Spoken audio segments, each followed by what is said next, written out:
এইবার ৪০০ পার। আসন্ন লোকসভা নির্বাচনে বাঁকুড়া লোকসভা প্রার্থী ডক্টর সুভাষ সরকারের সমর্থনে বিজেপি বাঁকুড়া সাংগঠনিক জেলার ডাকে ধলডাঙ্গায় নির্বাচনী পথসভায় উপস্থিত হয়ে দুর্নীতিবাদ চোর মমতা সরকারের বিরুদ্ধে সরব হয়ে লোকসভা নির্বাচনে বিজেপি প্রার্থীকে বিপুল ভোটে বিজয়ী করে আরও একবার মোদী সরকার গড়ার আহ্বান জানালেন বাংলার রাষ্ট্রবাদী জননেতা তথা রাজ্য বিধানসভার বিরোধী দলের নেতা সম্মানীয় শ্রী শুভেন্দু অধিকারী মহাশয়।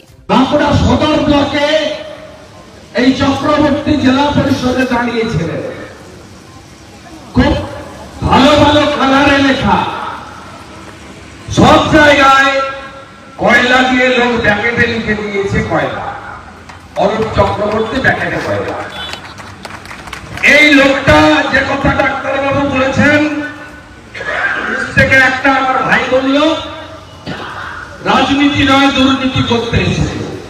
এই যে বাগান বাড়িটা, এটাও চিট ফান্ডের টাকা। চিট ফান্ডের সবচেয়ে বড় রক্ষক এই চক্রবর্তী। এত গুণে গুণের আধার সীমা পরিসীমা নেই, যেমন ঝাড় তেমন মাছ। মমতা ব্যানার্জি আর তার ভাইপোর ঝাড়ে এর থেকে ভালো মাছ হতে পারে না। ডাক্তার বাবু একজন সৎ পরিচ্ছন্ন রাষ্ট্রবাদী এবং তার বিরুদ্ধে অভিযোগ করার মতো একটি বাক্য শব্দ কারণ নেই। আপনারা আমাদের এমপি এমএলএদের কাজ করতে দেন না। প্রশাসনিক সভা হয় সরকারের টাকায়। এই জেলার কোন এমএলএ কে আপনারা ডাকেন না, এমপিদের আপনারা ডাকেন না। দিশা কমিটির যার চেয়ারম্যান আমাদের এই জেলাতে বাঁকুড়ার মাননীয় সাংসদ, একটাও দিশা কমিটির মিটিং আপনারা করেন না। এটা ভারতবর্ষের কোন রাজ্য হয় না। তাই আপনাদের কাছে আমার বিনীত আবেদন, বাঁকুড়ার মাটি থেকে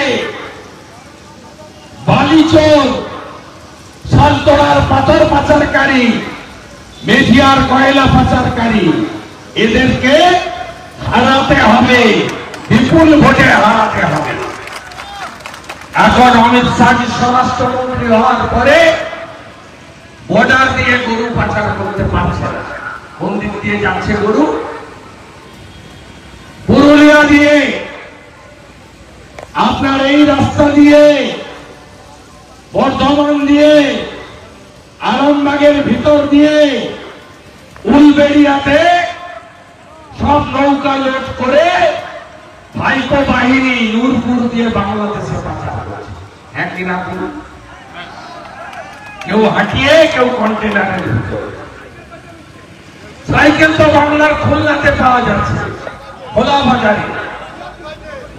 প্রত্যেকটা সাইকেল থেকে 400 টাকা করে যায় ভাইপোর বাড়িতে। সাপ্লায়ার কে জানেন? ভাইপোর শালিকার নাম মেনকা গৌতম। মেনকা গৌতমের বরের নাম অঙ্কুশ অরোরা, তার বাপের নাম পবন অরোরা, যে সব বালিঘাট চালায়, সব বালিঘাট চালায়। এখানকার পুলিশ প্রত্যেকটা বালিঘাট থেকে 5 লক্ষ টাকা করে মাসে তুলে কলকাতা পাঠায়। প্রত্যেকটা বালিঘাট থেকে 10টা বালিঘাটের যদি টেন্ডার হয়, 90টা বেআইনি বালিঘাট লুটে টুটে খাচ্ছে। দেখছেন না যত দেওয়াল লিখন পতাকা টাঙানো, সব বালিঘাটের লোকেরা যারা বালিঘাট চালাচ্ছে তারাই করছে, সাধারণ লোক নেই। তাই আপনাদের কাছে আমার বিনীতভাবে আবেদন, আপনারা এই নির্বাচনে নরেন্দ্র মোদীজিকে তৃতীয়বার প্রধানমন্ত্রী করতে ডাক্তার সুভাষ সরকারকে দ্বিতীয়বার সাংসদ নির্বাচিত করবে। এটা দেশের নির্বাচন। 543টা আসন আমরাই লড়ছি, এনডিএ 543-এ, তৃণমূল 45, সিপিএম 20। গরুর গাড়ির হেডলাইট। বেল পাকলে কাকের কি? দেশের ভোটে এদের কোনো ভূমিকা নেই। আর দুটো ইস্যু ভুলবেন না, সর্বস্তরে চুরি দুর্নীতি।